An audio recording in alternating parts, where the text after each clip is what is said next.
गुरुदेव, दुर्गा सप्तशती में लिखा है कि जो माँ दुर्गा जी को अपना सर्वस्व अर्पण कर दें उसको तो शरणागति मिलती है।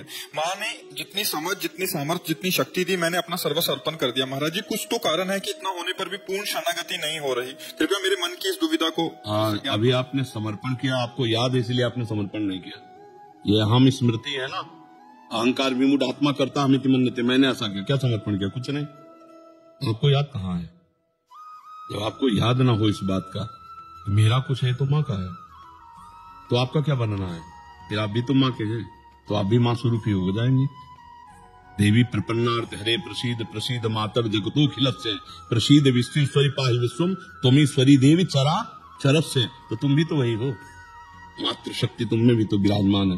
वो शक्ति नहीं आई, वो चैतन्यता नहीं है, तो समर्पण नहीं हुआ ना। हम आज सत्संग में कह रहे थे, अगर ध्यान से सुना हो, कि बिजली का बोर्ड सही है, प्लग भी लगा हुआ है, स्विच भी सही है, बल्ब भी सही है, और ऑन करने से जला क्यों नहीं?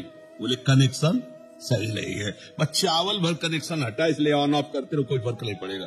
और थोड़ा और कनेक्शन सही हो जाए, एक बार में जल जाएगा? नहीं जल जाएगा। हमारा कनेक्शन सही नहीं है, हमारा चिंतन सही नहीं है, हमारा समर्पण सही नहीं है। अभी अहम बकाया रह गया है। तन वांग मनोभीर अमलई सोहम तवै वाप्सिता, शरीर मन वाणी और अमलई निर्विकार भाव से मैं स्वयं प्रभु के चरणों में शरण, तो शरणागति पक्की। फिर निर्भय, निसंकोच, आनंद में आप बेपरवाह मस्त हो जाएंगे। वही, चाहे माँ को चाहे पिता को, वही है, वही है पिता। तुम्हें वो माता च पिता तुम्हें, तुम्हें बंधुस च सखा तुम्हें, तुम्हें विद्या द्रोणन तुम्हें। वही हरि माँ बने हैं, वही माँ हरि बने हैं, कोई अंतर नहीं। वही कृष्ण काली है, वही काली ही कृष्ण है, कोई और एक ही तत्व है, दूसरा तो है नहीं। तो जब हम उसकी शरण में हो जाएंगे तो हमारे अंदर ये सब लक्षण जागृत हो जाएंगे। अभी हमारा समर्पण, हमारा चिंतन कहीं न कहीं विपरीत है, उसको आपको ढूंढना पड़ेगा, उसको आपको ढूंढना पड़ेगा। देव की कृपा के बिना। हाँ, तो आप नाम जप करो, उसी नाम में आपको दिखाई देने लगेगा आपसे क्या त्रुटि हो रही है। हाँ, आप नाम जप करो, जो आपको प्रिय लग रहा हो, जो आप जप रहे हो, और एकाकार जपो।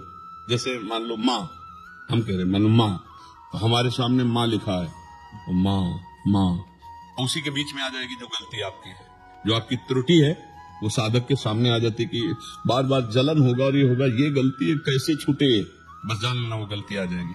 पूरा का पूरा अंतःकरण की छानबीन भजन के समय होती है। जब हम एकाग्रता पूर्वक भजन करते तो हमारी सबसे ज्यादा जितनी गंदगी होती है, जो वही सामने आती है, वही हमारे सामने आने लगे। एकदम ऐसा ही हो, क्योंकि अपने लोग चल रहे हैं, अपने लोग कोई प्रवचन थोड़ी कर रहे हैं, उसी मार्ग में चल रहे हैं, तो उसको देखा है। उसी कमियों को हम क्रमशः दूर करते हैं, धीरे धीरे एक एक बात पकड़ी, आज ये छोड़ा, फिर ये छोड़ा, फिर ये छोड़ा, और धीरे धीरे निरपेक्ष होते चले जा रहे हैं। नया संस्कार न बनने पावे, पुराने संस्कार निकल रहे हैं, और भजन हमारा एक तार चलेगा, तब ये पकड़ आएगी। ऐसे मनोरंजन वाला भजन नहीं काम करता है, इसमें काम करता है एक तार भजन। तन्मयता पूर्वक देख भी रहे हैं, वही सुन रहे हैं, वही हम अंदर से जप रहे हैं। फिर उस समय सारी कमियां आ जाएंगी। आप में जो जो कमी है वो उस समय दिखाई देने लगेगी। ये कमी है, ये कमी है, ये कमी है। बस उन कमियों को अपने दिमाग में नोट करो और धीरे धीरे हटाओ, तो आप शरण में माँ के होते चले जाओगे। माँ को पुत्रो जायते कुचित कुमाता न भवती, उन्होंने तो प्यार ही किया है। हमारी तरफ से जो कमी है उसको हम माँ के ज्ञान बल से, बुद्धि बल से दूर करते हैं, और माँ के करुणा में चरणों का आश्रय लेकर के माँ स्वरूप हो जाते हैं। चिद चिद लक्षणम, चेतन अचेतन वही तत्व है, उसी में लीन हो गए, तब हो गया। माँ में इतना चिंतन करें कि अपना स्वरूप माँ में हो जाए, तभी माना जाएगा कि आप माँ के पूर्ण शरणागत हो गए। नहीं, ये ढांचा केवल है, अंदर मंदिर में माँ ही बैठी है। वो तो माँ ने इतना तो ज्ञान करा भी दिया है, अनुभव में नहीं आया। बस अनुभव बिना ज्ञान। जैसे मान लो हम कहा कि खीर बनाने की पूरी प्रक्रिया पता है, पर कभी बना के नहीं खाया, तो अधूरा है लाभ प्रक्रिया। एक बार चक बना करके खाए तो ये बात अनुभव में आ जाए, तभी अनुभव गम में भजे जय संता। ज्ञान तो बहुत लोगों को है, लेकिन उसका अनुभव कहाँ है? अनुभव हो जाए तो जीवन मुक्त हो जाए, आनंदमय हो जाए।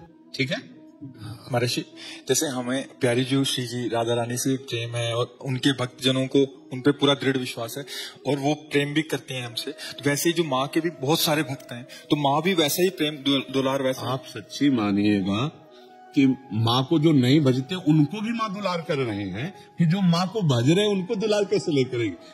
देखो ना, पूरी सृष्टि का पालन पोषण माँ के द्वारा ही तो हो रहा है। आद्या शक्ति त्रिगुणमयी माया माँ भगवती अम्बा, ये तो पूरे जगत का पालन पोषण कर रही है। हरि की शक्ति से तो सब हो रहा है, तो शक्ति स्वरूपा यही तो है माँ, यही तो जगदम्बा है। तो हमें लगता है यदि हम प्यार से भजन करेंगे तो निश्चित यही सब हैं। आपसे सच्ची कहते हैं, आप सीता कहो, राधा कहो, दुर्गा कहो, काली कहो, अम्बा कहो, वो महाशक्ति है, वही सब परम तत्व है। 10-20 तत्व नहीं है, एक ही है। लीला में अलग अलग लीला है।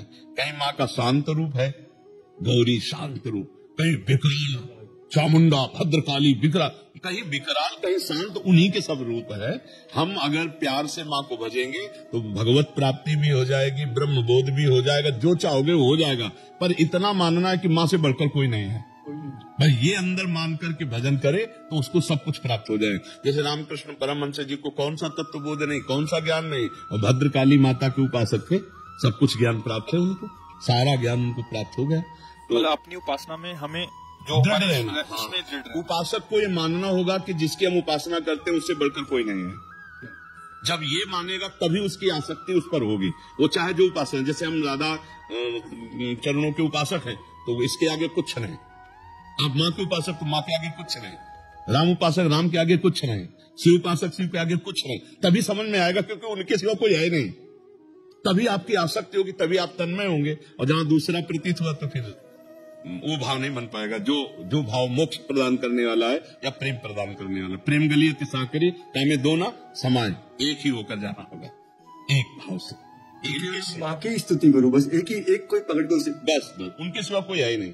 तुम ईश्वरी देवी चराचर से, तुम ईश्वरी देवी चरा, तुम ही ईश्वर हो, तुम ही चराचर जगत हो, दूसरा कोई नहीं। देवी जी के लिए तुम ईश्वरी देवी चराचर से। देवी प्रपन्नार्थ माने शरणागत, हरे प्रसीद, जो इनकी शरण में आ गया उसके सारे दुखों को हरण करके प्रसन्नता और सुख प्रदान किया।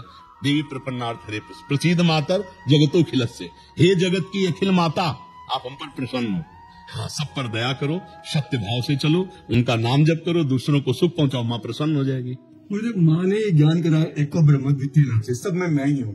जब ये ज्ञान उसने कराया तो ये दर्शन भी वही देगी। इसके लिए हमको निरंतर उसका चिंतन करना है, ऐसा नहीं कि आलसी बनकर बैठ जाना है। अनन्य चिंतन तो माँ दिन रात ये प्रार्थना कि माँ एक बार अपने चरण में बिठा ले, एक बार अपनी ज्योति से आप ज्ञान करा दो कि आप क्या चाहती हो, जो साधना आप चाहो मैं वैसा ही करूँ। जिस दिन विकलता आ जाएगी उस दिन कहना नहीं पड़ेगा ये विवाह जान लो माँ ज्ञानी नहीं, या देवी सर्वभूतेषु बुद्ध रूपेण तुम्हारे अंदर तुम्हारी बुद्धि में ही वो बैठी हुई है, प्रकाश नहीं हो रहा। लेकिन इस जबान को रगड़ो, माँ माँ दुर्गा दुर्गा दुर्गा, राधा राधा राधा राधा, रगड़ो, तभी अब कह रहे जबान को रगड़ो, अभी मलिनता नष्ट हो जाएगी, तेज प्रकट हो जाएगा। बिना भजन के कहने मात्र से बात नहीं बोलेगी, भजन करना पड़ेगा। बारी मथे घृत होए बरु सिकता ते बरु तेल, और बिनु हरि भजन न भवतरी या सिद्धांत। चाहे माँ को चाहे हरि को बातें कही है।